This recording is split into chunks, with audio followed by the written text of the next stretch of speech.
Maaaring umabsent si Pangulong Rodrigo Duterte sa magiging pagdinig ng kanyang confirmation of charges sa darating na Lunes. Yan ay matapos paboran ng pre-trial chamber ang kanyang naging request. Matatanda ang tinutulan ng ICC prosecutors ang hiling ng dating Pangulo.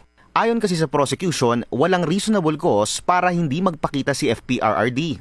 Una, hindi raw kasi sapat na basihan ng mga pahayag ng dating Pangulo sa kanyang letter request na hindi niya kinikilala ang jurisdiction ng ICC at ang aniya ay ginawang pagkidnap sa kanya nang isuko siya sa Philippine government Marso noong nakaraang taon. Ikalawa, fit, competent at physically and mentally able daw na dumalo si Duterte base sa mga ginawang examination sa kanya. Ikatlo, significant milestone daw para sa mga drug war victim ang physical appearance ni FPRRD sa pagdinig. Mahalaga rin daw na physically visible si Duterte habang dinedepensahan ng kanyang sarili sa kasong crimes against humanity. Pero para sa ICC pre-trial chamber, bagaman speculative at walang impact sa court proceeding sa mga argumento ni FPRRD, lalo na sa jurisdiction ng ICC, sapat ang mga sinabing probisyon ng dating Pangulo para payagan siyang umabsent sa kanyang sariling pagdinig. Sa agenda ng Billionaire News Channel, sinabi ni former spokesperson at Chief Presidential Legal Counsel Salvador Panelo na tila mas pabor siya na magpakita ang dating Pangulo. Kung ako siya, aatin ako.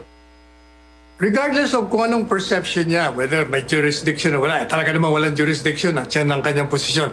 Kaya lang, isang taon na siyang nandun sa loob.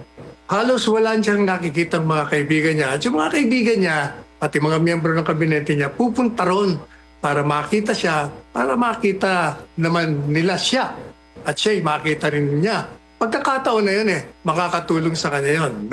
Una nang binatikos ng ilang kritiko ang hiling ng dating Pangulo na wag dumalo sa kanyang confirmation of charges hearing. Sinabi ni ML Party List Representative Laila de Lima na propaganda at legal strategy lamang ito ni FPRRD. Aniya, layon lang nitong i-project ang isang defiant Duterte habang pilit kinukuha ang emosyon ng mga tao sa pamamagitan ng pagsasabing inaasahan niyang sa kulungan na siya babawian ng buhay. Sa Malacanang, sinabi ni Yusek Claire Castro na hindi manonood si PBBM sa confirmation of charges hearing ni FPRRD sa ICC. Abala raw kasi ang Pangulo sa ibang mga bagay sa bansa pero bibigyan naman daw siya ng update sa kaso. Hindi po kailangan mag-monitor ng Pangulo. Ang sabi nga po natin, ang minomonitor po ng Pangulo ay yung interest po ng ating bansa. Kung meron po mangyayari sa hearing, ito po ay personal po kay dating Pangulo Duterte.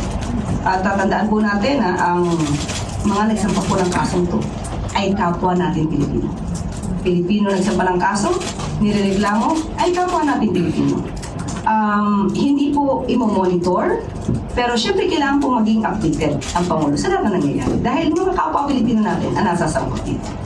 Sa Lunes, February 23, gaganapin ang unang sesyon ng confirmation of charges laban sa dating Pangulo, kaugnay ng alegasyong crimes against humanity dahil sa kanyang madugong war on drugs.